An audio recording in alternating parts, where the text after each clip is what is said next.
Hello!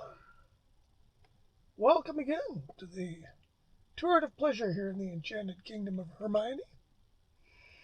I'm the Lord Chamberlain of the Enchanted Kingdom, Zipp Gunn, and gonna try starting a new thing. I figured I would sort of share my musical journey throughout my life. Some of you know me, some of you don't.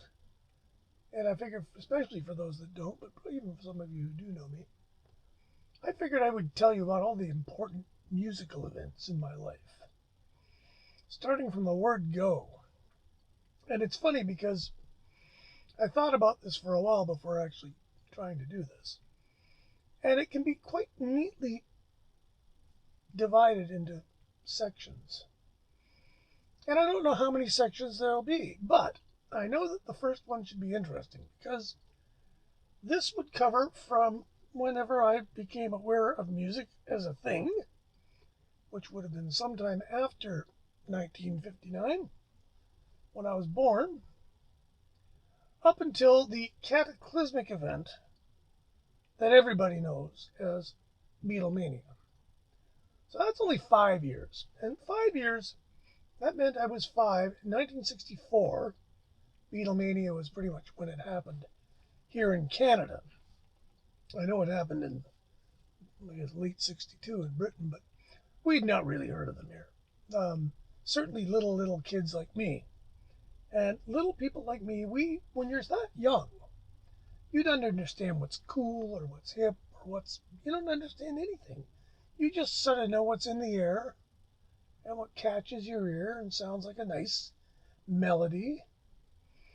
And it might be Popeye's Zoo, or it might be Walk, Don't Run by the Ventures, both of which were records I owned as a really young kid.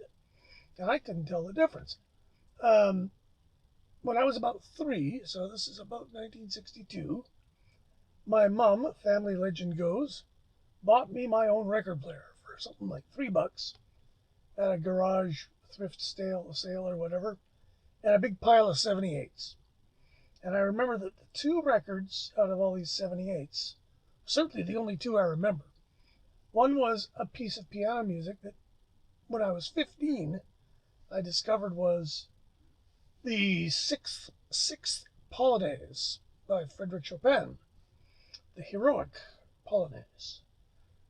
Dun dun dun dun dun dun dun dun dun, and I have no idea who was playing it, but there you have it. That was my first record, and the other one that I really dug was At the Hop by Danny and the Juniors, and I had it on a 78, and that was probably my first rock and roll record as a possession. And but there were some songs, again, nobody knew, there was no rock and roll, there was just music. And so one song I really got to like was the theme from Moulin Rouge, which I can't even remember how it goes now, but I really liked it. It was a great sort of emotional kind of piece of music. And the other piece that I loved, and I've noticed this amongst little kids, they don't care if it's not in English. And certainly when the song Sukiyaki hit the hit parade, and I think it would have been 62, I really thought this was a cool song. Just the sound of it. And when you're 3, you don't say, well, I really like the quality of the reverb on that. You just go, wow. And Sukiyaki is one of those fabulous, easy listening recordings done with a big studio orchestra, lush. It's a really good recording done in Japan by Toshiba. The song has nothing to do with Sukiyaki. That was just the title they gave it in America. How a Japanese song in Japanese became a big hit in America, 18 years after Hiroshima is beyond me. But I've still got a copy of it. I was going to go dig it out, but I don't know. I didn't feel like it. There was that. Sukiyaki was a great song. And there was a few other kind of things here and there. But music really didn't enter my consciousness in any meaningful way. I liked Ramblin' Rose, too. Ramblin' Rose was by Nat King Cole, who I always thought looked kind of like my dad, except he was black. Because my dad, affected the same haircut. He was that handsome, greasy-haired dude. So, it didn't really matter. But then in kindergarten, I had a friend and we had a thing. When you're little kids, you're on the seesaw. And you try to, when you're 5, when you're at the bottom, you push as hard as you can so the other guy goes down hard. And then he tries to, dampen the blow. And then he does the same thing. You're trying to get each other. So it's like bang, bang, bang. And this weird thing was sweeping the playground. She loves you, yeah, yeah, yeah. And we'd be on the seesaw going, she loves you, bang. She loves you, bang, bang, bang. And just suddenly everywhere, she loves you, yeah, yeah, yeah, was this thing that everybody knew about and was completely into. And it was just everywhere. It was like, this wave of enthusiasm for something that was just yeah, yeah, yeah. And that was my introduction to the Beatles. And before too terribly long, the Beatles were, everywhere. Every song on the radio, they had a new single every 3 months or whatever it was. And I actually never had hardly any Beatles records until my parents went to Hawaii on a vacation and came back with the just released Yesterday and Today. Now, that'll give all of you out there a hint. Yes, I grew up in North America, and I was subject to the American releases of the Beatle records, which I'm stuck with them. You look at them now, logically, yeah, they're terrible. The sequencing and everything was just not good. Stick with the British ones if you can. I find the British ones to be these delightful records with bonus tracks on them. And I just forget about stuff like Something New or Beatles VI or Long Tall Sally or whatever. And, but the Beatles, I mean, for that brief, I don't know how long it was for me. From 64 till about 66, everything was the Beatles. There was almost nothing else. Now, I can tell you there was an Amy Babe by the Turtles, and there was You Better Run by the Rascals. Loved both those songs. I think You Better Run might be 66. So, again, 64 to 66, there was almost nothing that isn't Beatles for me. And because it was just everywhere, I didn't really have the records. I slowly started collecting them. I would get a record for my birthday. I would get a record for Christmas. That was that little kid. Doesn't he want any toys? No, he wants a record. He wants a Beatle record or whatever. And so it got to the point where my parents would give me a record for a good report card. And then my parents split up in 66. So I had 2 sets of parents that could each give me a record. It was excellent. So, and by 66, that'll be part 2 of our story. But it was all about the Beatles. And for the longest time, I actually didn't have physical copies of a lot of Beatles, certainly Beatles albums. I never owned a copy of Hard Day's Night. I never owned a copy of Beatles for Sale, or which over here was kind of the Beatles' second album, or in Canada, Long Tall Sally. I bought a very early copy of Sgt. Pepper's when I was like 7, I guess, or 8. And I didn't even know how to describe the from one record to the next. The transition was unbelievable. You went from records like No Reply, which is a pretty simple record, 2 guitars, bass, and drums, and then you're going to things like, Rain, and these things required real imagination, real innovation in technology and in treatment of how you work with technology. And then, by the time Revolver came out, and again, remember, I had the American Revolver, which made me wonder what had happened to John Lennon, because there's only 2 of his songs on it. But, by then they were doing, Tomorrow Never Knows, and which, believe it or not, I don't know if anybody here remembers the Beatles cartoons, But I'm sure there was one of the. I think the Revolver was the last album to get represented in the Beatles cartoons, which apparently you can see now, but with none of the music in it, which is kind of stupid. But I seem to remember they did Tomorrow Never Knows. I'm going to look that one up. Anyways, you might say, well, okay, Smarty Pants, the Beatles are everything. What do you got? What have you got in your collection that's the Beatles? Well, I'll tell you right now, there's almost no vinyl. It's all gone. There's a few beat up, scratchy singles that I've got way after the fact, but I got them for free. But now, if you're a really serious Beatle guy, girl, person, what you want is this. The Beatles in mono. Now, I grew up with the Beatles on the radio. And the Beatles on the radio were invariably in mono. If you know anything much about the Beatles and their recording, you'll know that the mono mixes were the mixes that they actually took great care over. The stereo mixes were often done by assistant engineers. There's some stereo mixes, I think. I don't think that George or the Beatles were even there for them. And the great thing about this is all the albums. Japanese. I might have actually done a review on this already, but it looks just like the original records, right down to the clairfoil. Everything is really cool about these. These are the original analog mono masters for all these records. And there's a Mono Masters Disc 1 and Disc 2 fill in the gaps. All the songs that aren't on albums. Bearing in mind, this is not the whole Beatles, because of course it doesn't have Let It Be or Abbey Road on it, because they only came out in stereo. Having said that, this is an amazing collectible if you're a collector of any description. If you're a Beatle fan, it's pretty much a must-own. It has a great booklet.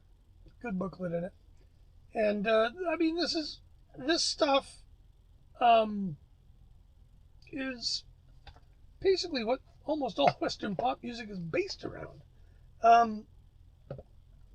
Almost nothing of even less than excellent quality on this. Amazing, beautiful thing. Bought it when it came out. Glad I did. The other stuff I've got is kind of for collectors only, but who isn't a collector? And the first thing, I got these all cheap and used because I kind of came to these late. But these are the 3 anthologies. And these are, as you would expect, the Beatles' odds and sods. But my goodness, what odds and sods. There's a lot of really good music on these. And they're everywhere for a fucking nickel. You can pick up any of these at random. And they're just full of great music. 2 of them were kind of lost lead, or whatever you want to call it, with a couple of John demos that Yoko found, and the boys created a Beatles song around these 2 demos. And they're actually both pretty darn good. Jeff Lynne does them with them, and it's a very nice memorial, sort of a step forward with a look backward, if you will. And then it's just followed by outtake after outtake after outtake of stuff that with any other band. Like there's a song here called If You've Got Trouble, which I do believe was designed for Ringo to sing. And they didn't think it was a very good song. And they kind of do this really half-assed version of it. And in the break, Ringo goes, "Rock on, anybody." But the thing is, the first time I ever heard this, of course, was millions of years after the fact. And the goddamn song was stuck in my head for a week. And I thought, if that's one of their worst songs, can't recommend these highly enough. I would give them all at least A's. And then there was this, and I found this in the thrift store too. This is less, for me, seminal. Now, this is a terrific, look at how dirty these are. This is a terrific snapshot of Beatlemania, basically, on the radio. Because BBC went nuts with these guys. I don't know how many BBC sessions there were. Now, I don't think this is the complete live at the BBC. I think this is sort of the best of, if I remember right, because they did a lot of recording for the BBC. This is around. It's not really a collectible. If you really want to get a grip on what the Beatles were like as a popular phenomenon, this is a great place to go because it's got a lot of they do a lot of covers on it. A lot of their old nightclub gig is on it, and it's good. It's really solid. Um, and then they're not okay. These were the standard for Beatles best ofs back in the 70s. I don't really care much for them. Because I just never listened to the Beatles in this kind of format.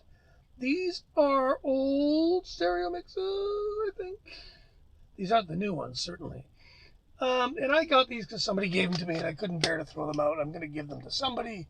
Some kid who goes, what are the Beatles like? Here, take these. Then the rest is the completest stuff. Again, this was a huge hit a while back. Beatles 1. I do believe it's all the number ones. I've crushed it and threw it in my car.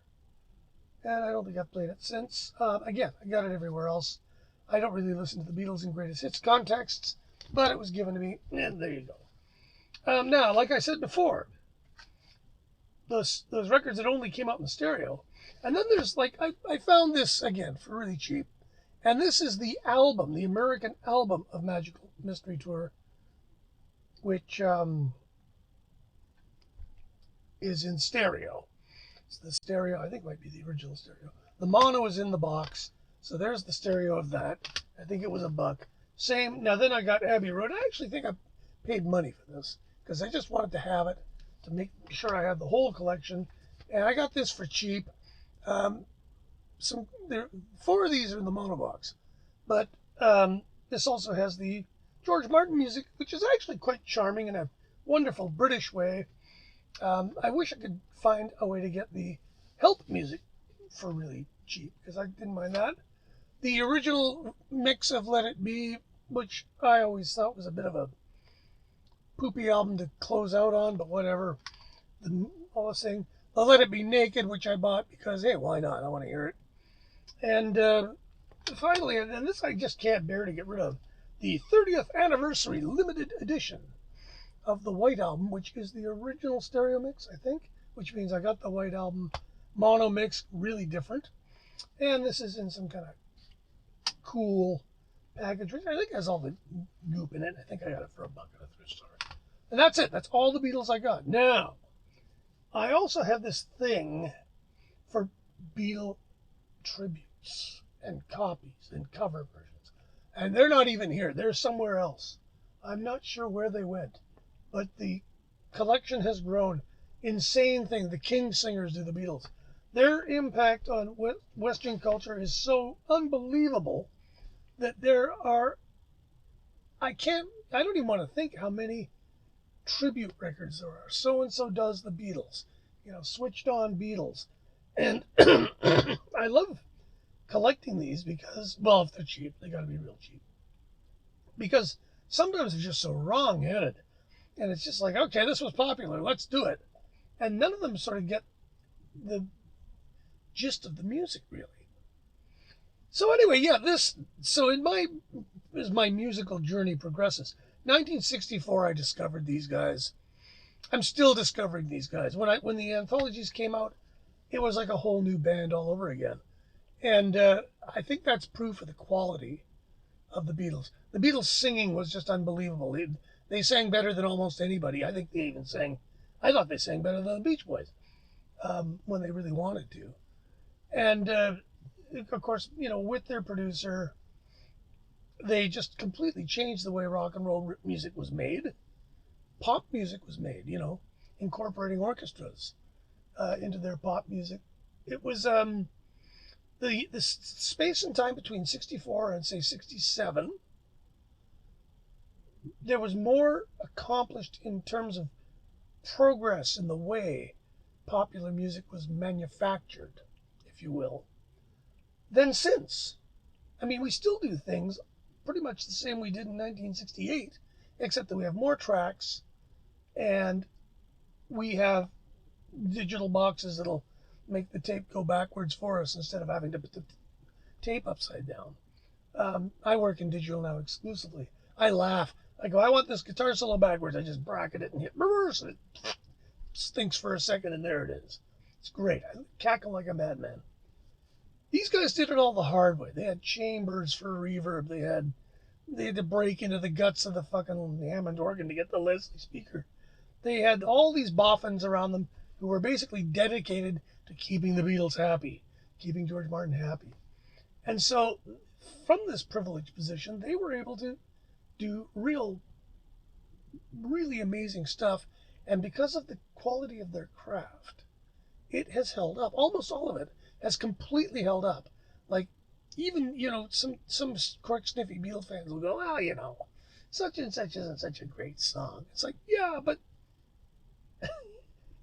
that's the 10th best song they wrote that week. I mean, the Hard Day's Night was written and recorded, I think, in like a month. So, not only was the quality there, but the work ethic and the ability to just crank it out, and it was all good. And a lot of bands exhibit this ability, but it doesn't last for very long. The Beatles made it last for about 5 years, which is a lot longer than most. So, yeah. So up to about maybe 66, I was all about the Beatles. But in my next one, I'll tell you what happened in 66. That's a whole different kettle of fish. And while the Beatles continued to be unassailable as number one until they decided not to be the Beatles anymore, I started discovering other bands, other types of music. And so when I get to part two, I'll go into band number two, who slid in along with the Beatles. And yeah, so there you go. That's that. Thanks for watching. I'm going to keep doing these until people tell me to shut up. And comments. I love comments. I will say that the first LP I ever bought was not the Beatles. No, because I'm a weirdo, and I'm going to remind everybody of this constantly. I'm that weirdo. My first LP was by Los Bravos, the LP of Black is Black. Their terrific, crazy hit single from, God, it must have been 66. The rest of which I don't remember a single note of, and I don't know whatever happened to that record. But yeah, so that was my first LP. My second LP was Yesterday and Today. By then I had probably 50 singles. I was buying all the Beatles singles as they came out, as money would afford. And that's when I started discovering delete bins in about 66. We'll get to that in the next one. Anyway, thanks for watching. Hit the subscribe, hit the notification. Look after each other. Keep forgetting to say that. And we'll talk to you next time. Take care. Bye.